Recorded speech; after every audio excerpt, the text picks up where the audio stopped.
Welcome back to Industry Spotlight, a series of videos where I turn the spotlight onto various members of the anime industry. In this episode I'm going to be looking at one of the leading studios in the modern industry, Shaft. Over the last decade, Studio Shaft have orchestrated some of the industry's most popular series. While normally splitting opinions in the community, their shows are almost the main talking points of any season. So what made Shaft the studio it is today? Why do they stick out from the crowd?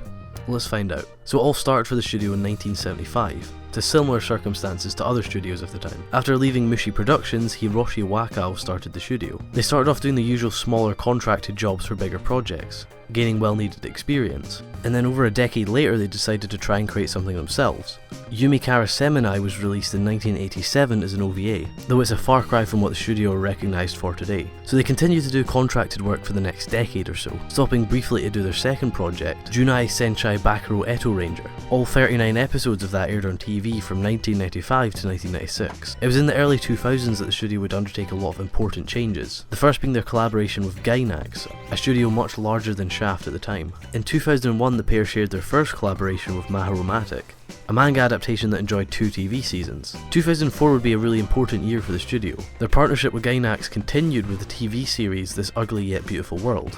This would possibly symbolise a growing success for the studio, but founder HIROSHI Wakao made the decision to retire. Kubota Mitsutoshi took over the studio. With the arrival of a new leader, the studio recruited a number of young animators for their future projects.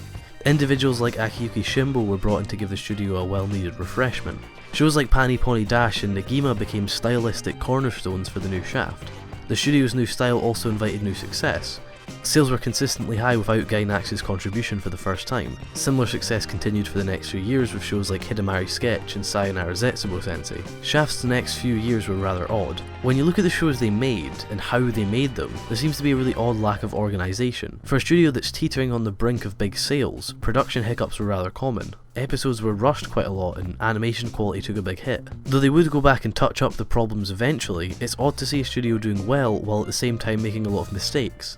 Within these few years of hit or miss emerged possibly the most important series in the studio's history. Bakemonogatari aired in 2009 and dwarfed their previous successes. Even with the mentioned production troubles, Bakemonogatari became one of the industry's most successful TV releases, demolishing sales records and gaining a massive fan base.